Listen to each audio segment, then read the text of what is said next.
मैं डॉक्टर नरेश चंद्र गोयल, सह आचार्य हिंदी, महारानी श्री जया राजकीय महाविद्यालय भरतपुर, बीए पाठ द्वितीय वर्ष के विद्यार्थियों का प्रथम प्रश्न पत्र केशव दास में संकलित व्याख्या पर विचार करेंगे। इसमें रावण अंगद संवाद चल रहा है। छात्रों से मैं कहना चाहूँगा कि रावण अंगद संवाद पर अपना ध्यान एकत्रित करें। लोक लोकेशयो सोच ब्रह्मा रचे, आपनी आपनी शिव सोसो रही। लोकेश कहते हैं लोकपाल को और सयो कहते हैं सहित को। सीमा शिव कहते हैं सीमा को। ऐसी स्थिति में देखिए आप, रावण अंगद से राम के पैरों में पड़ने का विरोध कर रहा है।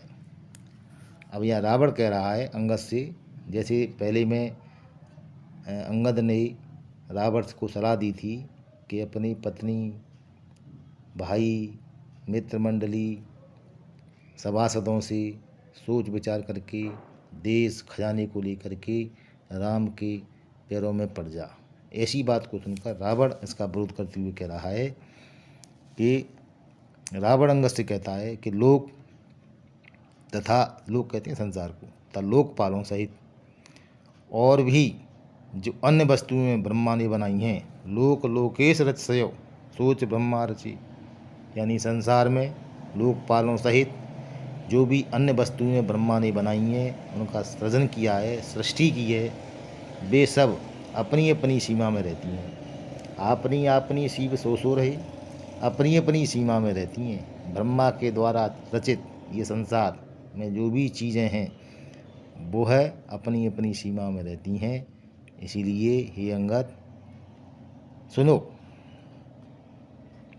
चार बाएं धरे विष्णु रक्षा करे, बात सांची यह देव वेद वाणी कहे।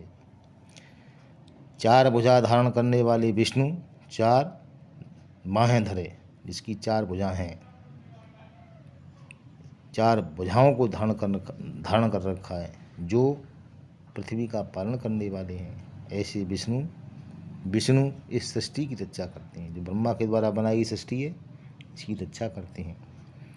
यह सत्य वेदों द्वारा प्रतिपादित है। बात सांची कहे वेद पादी गए, वेदवाणी वेदों के द्वारा, वेदों में कही गई वाणी, ये सांची कहते हैं सत्य को। यह बात वेदों में कही गई है, ये सत्यवाणी वेदों में कही गई है कि चार भुजा धारण करने वाले विष्णु इसकी रक्षा करते हैं। ताये भूभृंग ही देव देवेशयो, विष्णु ब्रह्मादय रुद्र ही संगरी। ऐसी स्थिति में यह वेदों के द्वारा प्रतिपादित है।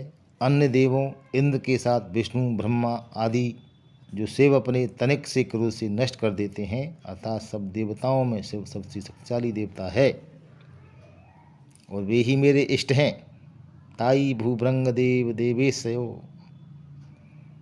इन ऐसी स्थिति में मैं ताय भूभृंग ही देव देवेशयो, यानी विष्णु ब्रह्मा आदि में रुद्र संगरी, रुद्र कहते हैं शिव जी को, ये संहार करते हैं। यानी विष्णु जी ब्रह्मा पृथ्वी का पालन करते हैं, जन्म देते हैं, विष्णु पालन करते हैं और रुद्र शिव जी इसका संहार करते हैं। जब पाप बढ़ जाती है शिव जी इसको नष्ट कर देते हैं। ऐसे शक्तिशाली देवताओं को ये मेरे इष्ट हैं। मैं यानी शिव जी का भक्त हूँ, शिव जी का दास हूँ। ऐसी स्थिति में ब्रह्मा देव और इंद्र के साथ विष्णु ब्रह्मा आदि को शिव अपने तनिक से क्रोध से नष्ट कर सकते हैं। भूभृंगी देव देवी से नष्ट कर देते हैं। ताय हों छोड़ के पाए काके परो, आज संसार तो पाए मेरे परो। रावण का अहंकार बोल रहा है यहाँ पर। ऐसी स्थिति में हे अंगद तू बता, देवताओं में शिव सबसे शक्तिशाली है, जो अपने तनिक क्रोध से इस पृथ्वी को नष्ट कर सकते हैं, वो मेरे इष्ट हैं। इस शिव को छोड़ करके मैं किसी के पैरों में क्यों पड़ूं, ताई वो छाड़े के पाए काके परूं। इस शिव जी जो मेरा इष्ट है इसको छोड़ करके मैं किसके पैरों पड़ूं, ऐसा क्यों करूं मैं, ऐसी करके मैं, क्योंकि आज सारा संसार तो मेरे पैरों में पड़ा है, आज संसार तो चाहे पाए मेरे ही परों। भाव यह है कि केवल शिव ही ऐसे देवता हैं मैं जिनके द्वारा छू सकता हूँ। रावण के चरण छूना तो मेरे लिए लज्जा की बात है। यानी मेरा जिसने पृथ्वी का पालन किया है, जिसने पृथ्वी को जन्म दिया है, इन दोनों के मेरे इष्ट देव शिव जी इनको नष्ट कर सकते हैं। तो जब मेरा इष्ट देव इतना शक्तिशाली है तो तेरे राम के पैरों में मैं क्यों पड़ूं। रावण इस बात को अंगद को समझा रहा है।